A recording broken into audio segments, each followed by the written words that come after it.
지금 당장 수입이 딱 끊긴다면, 만약 내일 당장 여러분의 수입이 사라진다면, 만약 내일 당장 여러분이 직장에서 쫓겨난다면, 만약 내일 당장 여러분이 병에 걸린다면, 만약 내일 당장 여러분이 불의의 사고로 장애를 겪는다면, 저축해둔 돈을 병원비로 몽땅 쓴다면 어떻게 될까요?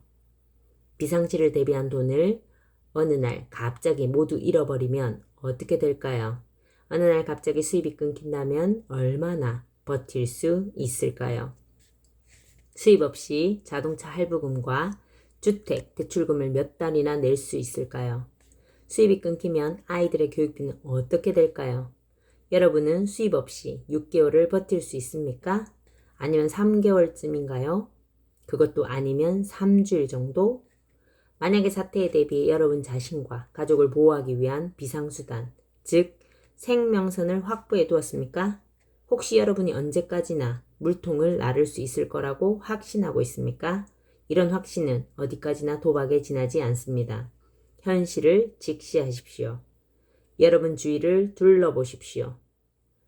온갖 직종에 종사하는 많은 사람이 누구 할 것 없이 시간과 돈을 맞교환하고 있습니다. 청소부, 사무직 종사자, 전문직 종사자 등 누구든 시간을 투자하지 않으면 한 푼도 벌 수 없는 것입니다. 이런 삶을 통해 안정을 보장받을 수는 없습니다. 인쇄 수입의 힘. 그렇다고 그리 낙담할 필요는 없습니다. 파블로가 찾았듯 더 나은 방법이 있으니까요. 이것은 단순히 이야기 속에만 존재하는 것이 아니라 현실입니다. 여러분도 파이프라인을 설치하면 파블로처럼 지속적인 인쇄 수입을 얻을 수 있습니다. 이것은 여러분이 시간을 투자하든 아니든 지속적으로 들어오는 수입입니다. 파블로의 시스템을 따르십시오. 그러면 여러분은 진정 안정된 삶을 보장받을 수 있을 것입니다. 여러분이 아직 물통을 나를 수 있을 때 파이프라인을 설치하십시오. 파이프라인은 여러분의 생명선입니다. 그것은 시간과 돈을 맞바꾸는 함정에서 벗어나게 해줄 것입니다. 물론 처음에는 파블로가 그랬던 것처럼 아무리 힘들어도 열심히 파이프라인을 설치해야 합니다. 일단 파이프라인을 설치하고 나면 그것이 여러분에게 영구적인 수입을 안겨줄 것입니다. 노동은 일시적이고 수입은 평생 보장되는 것입니다. 파이프라인을 설치하면 그것은 1년 내내 쉬지 않고 움직입니다. 여러분이 잠을 자거나 밥을 먹는 동안에도 혹은 삶을 즐기는 순간에도 파이프라인은 지속적으로 활동합니다. 가령 은퇴를 해도 병이 들어도 불의의 사고로 장애를 겪느라 일하지 못해도 긴급한 사태가 발생했을 때도 파이프라인은 계속해서 여러분의 수입원으로 남아 있습니다. 이것이 바로 인쇄 수입의 힘입니다. 파이프라인을 생명선이라고 부르는 이유가 여기에 있습니다. 인쇄 수입, 파이프라인은 생명선입니다. 물통을 나르는 것을 왜 당연시 하는가? 어느 의사가 아침에 병원으로 향하면서 4살짜리 아이를 놀이방에 데려다 주기 위해 운전을 하며 도로를 달리고 있었습니다. 한동안 창밖에 익숙한 풍경을 바라보던 아이는 실정이 났는지 옆에 놓여있던 청진기를 들고 장난을 치기 시작했습니다. 저 녀석도 장차 의사가 되겠군. 이렇게 생각한 의사는 흐뭇한 미소를 지었습니다. 그는 아이가 자랑스러워 콧노래를 흥얼거리고 싶은 심정이었습니다. 그런데 아이가 청진기를 목에 두르더니 센스 부분을 마이크처럼 위대고는 이렇게 말하는 것이 아닙니까? 어서 오세요. 맥도날드입니다. 무엇을 원하십니까? 이 이야기는 우리가 왜 그토록 물통을 나르는 일에 얽매이는지 잘 보여줍니다. 모방은 본능에 가깝습니다. 맥도날드에 자주 간 아이는 청진기를 본 순간 그것을 머리에 착용하는 마이크로 알고 맥도날드 직원을 흉내낸 것입니다. 이 아이처럼 대다수가 물통을 나르는 것을 파이프라인을 설치하는 일로 착각합니다. 그래서 전 세계 인구의 99%가 오늘도 열심히 물통을 나르고 있습니다. 그들은 인생에서 원하는 것을 얻는 유일한 방법은 열심히 물통을 나르는 것밖에 없다고 생각합니다. 물통 봉급으로 연명한다. 파이프라인 지속적인 인쇄 수입을 얻는다. 브루노도 파이프라인의 위력을 깨닫기 전까지는 왜 물통을 나르는 것이 당연한 일이 아닌지 알지 못했습니다. 그가 그것을 깨닫기까지는 오랜 시간이 걸렸지요. 이전에는 파블로가 만든 파이프라인을 본 적이 없기 때문입니다. 브루노는 단지 파이프라인을 설치하는 시스템이 그동안 자신이 보아온 삶의 방식과 다르다는 이유로 그것을 받아들이지 않은 것입니다. 브루노에게 파이프라인은 어디에서도 성공이 검증되지 않은 시스템으로 보였습니다. 또한 그에게 파이프라인은 너무 파격적이고 위험한 길이었습니다. 브루노만 이렇게 생각하는 것은 아닙니다. 대다수가 그런 생각을 합니다. 우리 주위에는 물통을 나르는 것이 현재와 미래를 보장해주지 않는다는 걸 알면서도 거기에서 벗어나지 못하는 사람이 아주 많습니다. 그렇게 불안정과 미래에 대한 불안에 시달리면서도 그들은 그것이 세상을 살아가는 유일한 방법이라고 생각합니다. 최근에 본 어느 자동차의 범퍼 스티커가 생각납니다. 10만 마리의 쥐가 모두 틀릴 리는 없지. 이것은 많은 사람이 가는 길에는 실수가 없다는 사고방식입니다. 사람들은 물통을 나르는 일에서도 이런 생각을 합니다. 다시 말해 1억 명이 물통을 나른다면 그것은 틀린 게 아니다 라고 생각하는 것입니다. 그러나 그들이 틀렸을 수도 있습니다. 나그네지 사고방식, 대다수가 가는 길이 옳다는 사고방식, 보잘것없는 대가. 현실을 돌아보십시오. 사실 세상에는 파이프라인을 설치하는 사람보다 물통을 나르는 사람이 훨씬 더 많습니다. 그 이유는 과연 무엇일까요? 우리의 부모 세대는 대부분 열심히 물통을 날라 가족의 생계를 이어왔습니다. 우리는 어릴 때부터 성장할 때까지 쭉 그런 모습을 보아왔고 부모님에게 그 길을 따르라는 가르침을 받았습니다. 즉 우리는 열심히 물통을 나르면 성공은 저절로 따라온다고 배웠습니다. 심지어 그렇게 해야 남보다 앞서갈 수 있다는 가르침을 받았습니다. 우리는 학교에 가서도 열심히 물통을 나르는 법을 배웁니다. 열심히 공부해서 좋은 직장에 들어가야 성공할 수 있다는 편견에 가까운 가르침을 받는 것입니다. 물론 그렇게 졸업장을 얻으면 다른 사람보다 더 큰 물통을 나를 수 있을지도 모릅니다. 일단 직장에 들어가 하루 종일 쉬지 않고 물통을 나릅니다. 그리고 그 일에 어느 정도 익숙해지면 더 큰 물통을 나를 수 있는 직장을 찾아갑니다. 더 많은 물통을 나르기 위해 더 오랫동안 일하기도 합니다. 시간이 지날수록 사용하는 물통의 종류는 변합니다. 처음에는 새 물통을 나르다가 어느 정도 일이 익숙해지면 플라스틱 물통으로 바꿉니다. 좀 더 시간이 흐르면 플라스틱 물통은 디지털 물통으로 바뀝니다. 그렇게 평생 물통을 나르다가 은퇴해서 편안한 노후를 보내는 상상을 합니다. 편히 쉴 날이 올 때까지 열심히 물통을 날라야 한다는 사실을 당연하게 받아들이지요. 그처럼 평생을 바쳐 물통을 나르는 사람들이 얻은 대가는 무엇일까요? 그것은 놀라울 정도로 보잘것없는 수준입니다. 프레이드지가 매년 실시하는 소득조사 자료에 따르면 미국의 근로자는 평균 연간 28,500달러를 번다고 합니다. 이 중에서 20%는 세금으로 나가므로 순수익은 22,500달러인 셈입니다. 현실적으로 그 정도 돈으로는 4인 가족이 기본적인 생활을 하기에도 빠듯합니다. 많은 사람이 적자 인생을 살아가는 이유가 여기에 있습니다. 현실이 이러니 많은 사람이 추가 수입을 절실히 원하는 것은 당연한 일이지요. 물통을 나르는 사람의 평균 임금 28,500달러. 만약 물통을 더 많이 나른다면 간절히 추가 수입을 원하는 사람은 대개 무언가 돌파구를 찾기 위해입니다. 물통을 나르는 사람이 더 많은 돈이 필요할 때는 어떻게 할까요? 오로지 열심히 물통을 나르는 것 외에 다른 길이 없다고 생각하는 사람은 그 생각 안에서만 해법을 찾습니다. 다시 말해 돈이 더 필요하면 더 많은 물통을 나르면 된다고 여깁니다. 물통을 나르는 어느 아버지가 말합니다. 퇴근 후나 주말에 물통을 나르는 일을 찾아봐야겠어. 역시 예전에 물통을 나르던 어머니도 말합니다.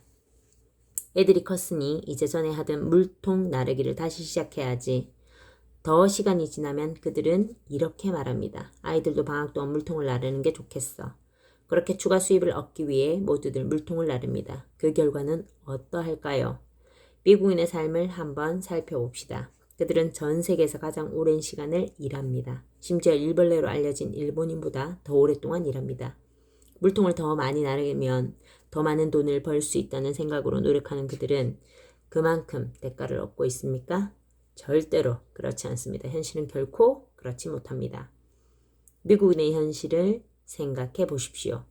미국 내 신용카드 부채는 사상 최고이며 가구당 부채는 지난 17년 동안 4배나 늘어났습니다. 이는 일반적인 가정의 가처분 소득 1달러당 95%가 부채인 셈입니다.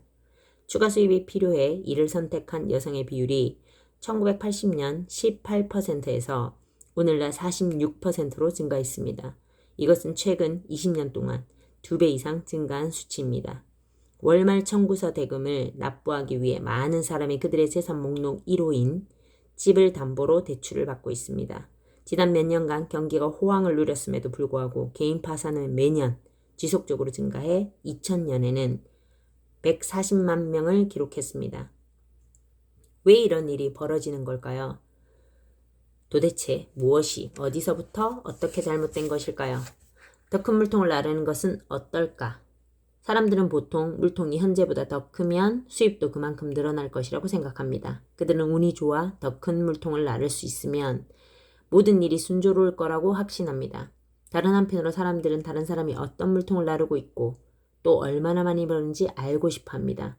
그 궁금증을 해소해주기 위해 미국 노동통계청은 수백 종의 직업에 대한 시간당 임금을 조사해 사람들에게 알려줍니다. 여러분이 열심히 물통을 나는 대가로 받는 시간당 수입을 다른 직종과 비교해 보십시오.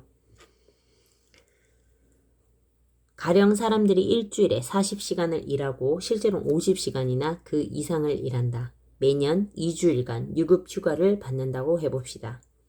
이 경우 위의 직종 가운데 5개 직종의 연간 소득을 집계하면 다음과 같습니다. 패스트푸드점의 계약직 직원이나 판매사원, 집배원은 변호사 혹은 의사의 연간 소득을 보고 매년 저 정도 돈을 번다면 얼마나 좋을까? 저런 사람들은 돈 때문에 걱정할 일은 없을 거야 라고 생각할지도 모릅니다. 물통을 나르는 사람들의 연간 소득 28,000달러, 보통 사람 76,000달러, 변호사 102,000달러, 의사. 사실 내과 의사의 물통은 패스트푸드점 계약직 직원의 물통보다 10배 정도 더 큽니다. 그렇다고 의사들이 돈 걱정을 하지 않는 것은 아닙니다. 의사든 계약직 직원이든 집배원이든 돈에 얽매일 수밖에 없는 처지는 똑같습니다. 그 이유는 무엇일까요? 일반적으로 전문직 종사자는 일반 근로자에 비해 돈을 많이 법니다. 하지만 그만큼 씀씀이가 무시하지 못할 정도로 큽니다.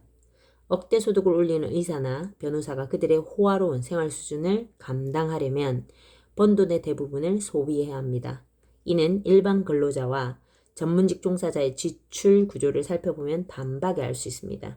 일반 근로자는 보통 5,000달러짜리 중고차를 구입하지만 의사나 변호사는 45,000달러 상당의 렉서스 정도는 몰려고 합니다.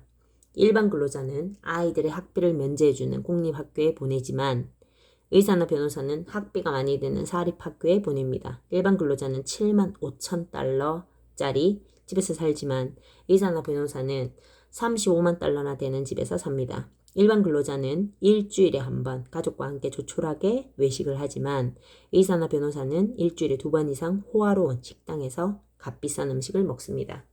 일반 근로자는 비용 걱정 때문에 마음 놓고 휴가를 가지도 못하지만 의사나 변호사는 매년 온 가족과 함께 스키 여행을 떠납니다. 일반 근로자는 대중 골프장에서 골프를 치지만 의사나 변호사는 비싼 골프클럽 회원권을 한두 개쯤 가지고 있습니다. 이제 살아가는 모습이 눈에 훤히 보입니까? 의사의 소득, 의사의 지출. 사람들은 보통 의사나 변호사, 회계사 같은 전문직 종사자가 더 큰 물통을 나른다는 이유로 그들을 몹시 부러워합니다. 물론 의사의 물통은 패스트푸드점의 계약직 직원보다 10배는 더 큽니다. 그러나 의사의 지출도 계약직 직원에 비해 10배 더 크기 때문에 둘 다 버는 족족 소비하기 바쁘다는 점에서 별다른 차이가 없습니다. 물통이 아무리 커도 결국엔 마른다. 이웃집 백만장자를 쓴 토머스 스탠리와 윌리엄 덴코는 큰 물통을 나르는 것이 곧 부자가 되는 길을 의미하지는 않는다고 말합니다. 그들은 부자가 어떻게 살고 있는지 조사하는 과정에서 그 사실을 깨달았다고 합니다. 즉 그들은 비싼 자동차를 몰고 호화주택에서 사는 사람들을 좋아서 하면서 새로운 사실을 발견한 것입니다. 이런 말도 안 돼. 그들의 눈에 비친 부자들의 모습은 예상과 전혀 달랐습니다. 결국 스탠리와 덴코는 부에 대해 다음과 같은 결론에 도달했습니다. 돈을 많이 번다고 해서 모두 부자는 아니다. 부라는 것은 소득과는 별개의 문제다. 매년 많은 돈을 벌지라도 그것을 그대로 써버리면 부자라고 할 수 없다. 그것은 단지 호화로운 생활을 누리는 것뿐이라고 말하는 것이 옳다. 부란 쌓는다는 의미지 소비한다는 의미가 아니다. 사람들은 어떻게 하면 부자가 되는가라는 것에 대해 잘못된 생각을 하고 있다. 사람들이 흔히 생각하는 것처럼 행운, 유산, 학력이 부자가 되게 해주는 경우는 극히 드물다. 머리가 좋다고 해서 부자가 될 수 있는 것도 아니다. 불안, 근면, 인내, 계획, 그리고 무엇보다 자기 자신을 통제할 줄 아는 라이프 스타일의 결과물이다. 다시 말해 물통이 아무리 커도 자기 관리를 제대로 하지 못하면 결국 물통은 말라버리고 맙니다. 모든 물통은 결국 마르기 마련이다. 보통 사람 소득, 변호사 소득, 의사 소득, 지속성, 지속적으로 수익이 발생하는 파이프라인. 반면 파이프라인에서 흐르는 물줄기는 결코 마르지 않습니다. 왜냐하면 계속해서 저절로 채워지기 때문입니다. 그렇지만 일단 파이프라인을 설치하려면 인내와 끈기, 미래에 대한 비전이 있어야 합니다. 즉 파이프라인은 저절로 만들어지지 않습니다. 파이프라인을 설치하려면 시간과 노력을 투자해야 합니다. 물통 나르기는 안정을 보장하지 않는다. 누구나 더 큰 물통을 갖고 싶어 합니다. 실제로 비슷한 환경에서 연봉이나 급여를 다른 곳보다 많이 주는 곳을 거절하는 사람은 거의 없습니다. 만약 여러분의 유일한 소득원이 물통을 나르는 일이라면 가능한 한 커다란 물통을 나르십시오. 그래야 남들보다 조금이라도 돈을 더 벌 수 있습니다. 설령 그럴지라도 물통을 나르는 것으로는 시간적 경제적으로 여유로운 삶을 살 수 없다는 사실에는 변함이 없습니다. 늘 그 일에 얽매여 자신의 모든 것을 투자해야 하기 때문입니다. 그래도 물통을 나르는 일로는 자신은 물론 가족의 안정과 안정을 보장할 수 없습니다. 이는 물통이 아무리 커도 마찬가지입니다. 왜 그럴까요? 한번 생각해 보십시오. 여러분이 물통을 나르는 이상 돈을 벌려면 어떤 상황에서든 아침에 출근해 저녁까지 일해야 합니다. 일하지 않으면 더 이상 수입은 들어오지 않기 때문입니다. 어떤 이유로든 여러분이 일을 하지 못하면 여러분의 수입은 완전히 끊기고 맙니다. 질병 혹은 사고, 정리해고, 퇴직. 아직도 물통에 매달려 여러분의 현재와 미래를 보장받고 싶습니까? 물통을 나르는 사람들은 대부분 물통을 나르는 틈틈이 파이프라인을 설치하지 않아 백만장자는커녕 빈털터리로 살아가고 있습니다. 그러다가 물통에 물이 마르는 순간 그들은 여지없이 바닥으로 추락하고 맙니다. 이제 내 아버지가 내게 들려준 파이프라인은 생명선이다 라는 말이 이해가 갑니까? 역사상 가장 위대한 파이프라인의 힘. 시간적, 경제적 여유로움을 누리는 길. 한창 주가가 오르고 있던 어느 야구선수와 시골의 작은 초등학교 교사가 있었습니다. 그때까지 그들은 완전히 정반대의 삶을 살아왔습니다.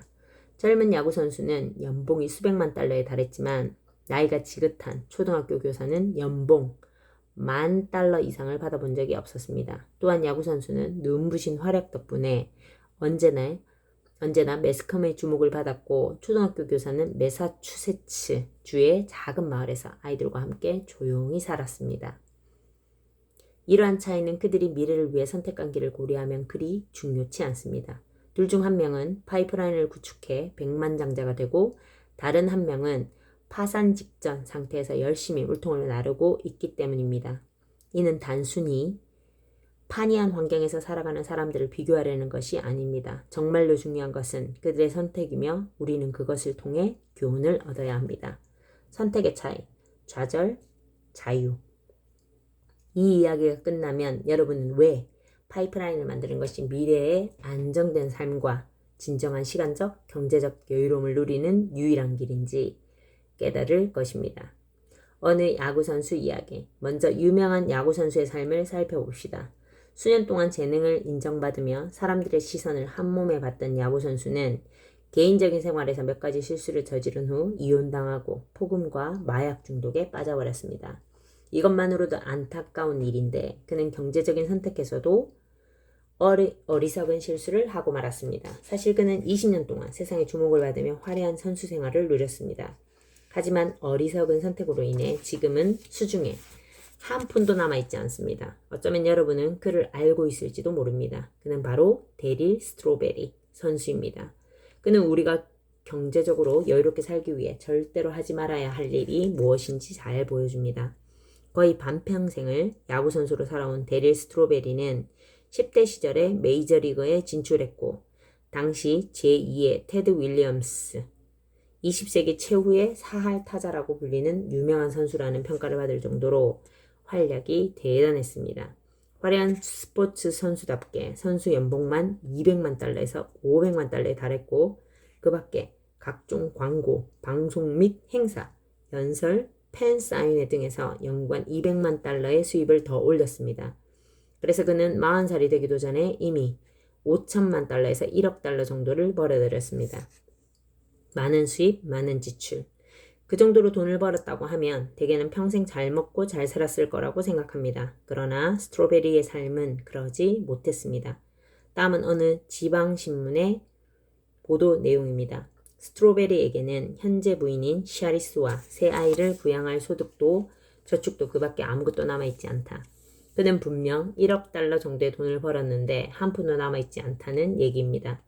대체 어찌된 일일까요? 그는 그 많은 돈을 다 써버렸습니다. 호화주택, 값비싼 자동차, 마약 중독과 알코올, 의존증 치료비, 그리고 문제를 일으킬 때마다 엄청난 돈을 주고 고용한 최고의 변호사들 등 그는 버는 족족 난개없이 탕진하고 말았습니다. 높은 소득, 더 높은 지출, 재난. 출전이 정지된 스트로베리는 한 푼도 벌지 못했습니다. 그에게 남아있는 것은 그저 어김없이 날아오는 청구서뿐입니다. 그것은 한 번도 빼놓지 않고 처참한 상황에 놓인 스트로베리에게 꼬박꼬박 날아왔습니다. 멀리 내다보고 파이프라인을 만들면 시골의 작은 초등학교 교사이던 마거릿 오도널은 파이프라인을 구축하기 위해 반드시 큰 물통을 날라야 하는 것이 아님을 잘 보여줍니다. 50년 동안 조용한 시골에서 교사로 지낸 오도널 여사는 70이 넘어 은퇴할 때도 연봉이 8,500달러에 불과했습니다. 그런데 그녀가 100세에 세상을 떠날 때는 교회와 학교, 보이스카우트를 포함해 10여 개 이상의 자선단체 200만 달러를 기부한 상태였습니다. 연봉이 10,000달러도 되지 않던 그녀는 어떻게 야구선수와 전혀 다른 결말을 보여준 것일까요? 무슨 비결이라도 있었던 것일까요? 그녀는 매달 정기적으로 우량주를 선발해 투자했고 오랫동안 증식시키는 방식으로 장기적인 투자 파이프라인을 구축해 놓았습니다. 장기적인 투자 파이프라인. 얼마 되지 않는 수입, 주식과 채권 투자 파이프라인, 번영. 그녀의 주식을 관리한 증권사 직원 밥 월란스크는 이렇게 말했습니다. 마그릿은 마치 게임을 하듯 주식 투자를 즐겼습니다. 제가 그녀를 처음 만나던 날 그녀는 종이 3장을 내 책상에 내려놓으며 말하더군요. 이 녀석들을 어떻게 해야 하죠? 그것은 그녀가 갖고 있던 주식 중에서 가장 실적이 나쁜 주식이었습니다. 그 후 20여 년 동안 마그릿의 주식 포트폴리오는 갈수록 붕창했고 나중에는 블루칩 주식과 채권, 공익사업주까지 소유하게 되었습니다. 더구나 그녀는 자신이 투자한 주식을 거의 팔지 않았고 은퇴 후에도 그녀의 파이프라인은 더욱 확대되었습니다. 절대된 생활, 화려한 수입. 그렇다고 마그릿이 공짜 쿠폰을 모으거나 한번 우리는 홍차 티백을 한 번 더 우려먹는 자린고비였던 것은 아닙니다. 그녀는 친구들과 자주 외식을 즐겼고 최신 모델의 뷰익 자동차를 타고 다녔습니다. 그리고 가끔은 유럽으로 여행을 떠나기도 했습니다. 다시 말해 그녀는 악착같이 돈을 모으느라 삶의 즐거움도 모르고 살았던 사람이 아닙니다. 그녀는 자신의 지출에 관해 철저하게 규칙과 규율을 정했고 그것을 충실히 따랐습니다. 더불어 매달 빠짐없이 저축과 투자를 했는데 이는 은퇴 이후에도 계속 이어졌습니다. 20대 초반부터 장기적인 안목으로 투자한 그녀는 미래를 책임질 파이프라인을 구축하는 전형적인 사례입니다. 그녀는 100세가 되어 세상을 떠날 때까지도 투자를 계속했습니다. 이미 설명했듯 파이프라인 수입은 해를 거듭할수록 더욱더 늘어납니다. 파이프라인 확장하기 1년, 5년, 10년, 25년, 50년. 물론 파이프라인을 구축하는 사람이 처음부터 눈에 띌 만큼 큰 성과를 올리는 것은 아닙니다. 첫 며칠이나 몇 년 동안은 노력한 만큼 얻는다는 생각이 들지 않을 정도로 성과가 저조할 수도 있습니다. 그러나 인내심을 발휘해 꾸준히 노력하면 반드시 커다란 결실을 맺을 수 있습니다. 때론 자기 절제와 어느 정도 자기 희생이 필요할지도 모릅니다. 파이프라인의 물은 마르지 않는다. 사실 데릴 스트로베리는 수년 동안 화려한 생활을 하면서 엄청나게 큰 물통을 나른 것입니다. 물통이 큰 만큼 돈을 갈키로 퍼담을 만큼 벌었지요. 그러면 40이 가까운 나이에 그에게 남은 것은 무엇입니까? 아무것도 없습니다. 데릴 스트로베리에게는 미래를 위해 파이프라인을 구축할 시간이 20년이나 있었습니다. 만약 그가 수입의 단 10%라도 주식에 투자했다면 지금쯤 적어도 2천만 달러, 아니 1억 달러는 모았을 것입니다. 장기적인 투자 파이프라인. 파이프라인이 없으면 인쇄 수입도 없다. 안타깝게도 그는 미래를 위한 파이프라인을 구축하지 않았습니다. 자신이 갖고 있는 커다란 물통이 언제까지라도 마르지 않을 거라고 믿었기 때문입니다. 이것은 그야말로 엄청난 착각입니다. 물통이 아무리 커도 그 안에 물이 저절로 채워지는 것은 아닙니다. 열심히 채우지 않으면 물통은 비어버립니다. 가령 은퇴하거나 질병, 장애, 과로 등의 변화로 더 이상 물통을 채우지 못할 경우 물통은 곧바로 말라버립니다. 큰 물통 모델, 큰 물통, 큰 씀씀이, 보잘것없는 자산. 반면 파이프라인의 물은 마르지 않습니다. 일단 파이프라인을 설치하면 물이 쉬지 않고 흐릅니다. 이 법칙은 작은 물통을 나르는 사람뿐 아니라 큰 물통을 나르는 사람에게도 똑같이 적용됩니다. 사실 물통의 크기는 중요하지 않습니다. 큰 물통을 나르는 사람은 생활 수준이 높아 그만큼 지출이 많기 때문입니다. 진정 경제적으로 여유롭고 싶다면 파이프라인을 만들어야 합니다. 물통이 작을수록 파이프라인이 꼭 필요하다. 많은 돈을 번다고 해서 반드시 경제적으로 여유로운 것은 아닙니다. 아무리 큰 물통을 날라도 파이프라인을 구축하지 않으면 결국 그 물통의 물은 말라버립니다. 내가 야구선수 데릴 스트로베리의 삶을 장황하게 늘어놓은 이유는 이러한 사실을 강조하고 싶기 때문입니다. 그처럼 엄청난 돈을 벌고도 결국 수중에 돈 한 푼 남지 않았는데 그보다 물통이 작은 사람은 어떨까요? 여러분이 이 문제를 심각하게 생각해 봐야 합니다. 여러분의 물통은 어떻습니까? 알고 있다시피 스트로베리는 급여를 받아 생활했습니다. 여러분은 어떻습니까? 스트로베리는 자신의 큰 물통을 언제까지라도 나를 수 있을 거라고 믿었습니까? 여러분은 어떻습니까? 스트로베리는 수년 동안 번 막대한 수입을 현명하게 사용해 파이프라인을 구축할 수 있었지만 그렇게 하지 않았습니다. 여러분은 어떻습니까? 여러분은 어떤가? 스트로베리는 몇 가지 잘못된 선택을 하는 바람에 엄청난 대가를 치러야 했습니다. 그 중에서도 최악의 선택은 미래를 지켜줄 파이프라인을 구축하지 않았다는 점입니다. 도저히 용서받을 수 없는 일을 저지른 것입니다. 그토록 엄청난 돈을 벌었으면서 대체 무슨 생각으로 대책 없이 살았단 말입니까? 반면 시골에서 조용히 작은 물통을 마른 날은 마그릿 오도널은 현명하게도 미래를 지켜줄 파이프라인을 구축했습니다. 덕분에 그녀가 더 이상 물통을 나를 수 없었을 때도 그녀의 파이프라인은 계속해서 물을 흘려보냈습니다. 즉, 그녀의 수입은 은퇴 이후에도 끊임없이 이어졌습니다. 여러분의 선택은 이제 여러분이 대답할 차례입니다. 여러분은 위의 사례에서 어느 쪽에 속하고 싶습니까? 만약 마그릿 오도널 쪽이라면 지금 당장 파이프라인을 구축하는 일을 시작하십시오. 반대로 데릴 스트로베리의 삶을 원한다면 여러분의 미래 모습은 우울할 것입니다. 다시 한번 강조하지만 파이프라인은 여러분의 생명선입니다. 그것은 가만히 있어도 저절로 물이 채워지기 때문입니다. 물론 때로는 물을 부어주고 수리도 해야 합니다. 하여튼 파이프라인은 아무리 시간이 흘러도 안정적인 수익을 안겨줍니다. 여러분은 어떤가? 내 운명을 결정하는 것은 우연이 아니라 내 선택이다. 데릴 스트로베리와 마그릿 오도널은 둘 다 인생에서 한 가지를 선택했습니다. 한 사람은 물통을 선택하고 다른 한 사람은 파이프라인을 선택한 것입니다. 그들은 스스로 선택했습니다. 이제는 여러분이 선택할 차례입니다. 파이프라인의 지렛대 효과. 혹시 여러분은 레버리지 효과, 즉 지렛대 원리를 알고 있습니까? 이는 문명을 송두리째 바꿔놓은 기막힌 개념입니다. 만약 이 지렛대 작용이 없었다면 아마 이 책은 존재하지 않았을지도 모릅니다. 그러면 지금부터 역사적인 사실을 살펴봅시다. 1444년 독일의 활판 인쇄술 발명자 요하네스 구텐베르크는 와인을 짜던 기계를 상업용 인쇄기로 개조했습니다. 그리고 그는 그 인쇄기로 찍은 180부의 성서를 며칠 만에 모두 판매하면서 커다란 성공을 거뒀습니다. 이후 불과 수십 년 만에 인쇄기는 유럽 전역으로 퍼져나갔고 1600년대 중반에는 유럽에서 800만 부의 책이 유통되었습니다.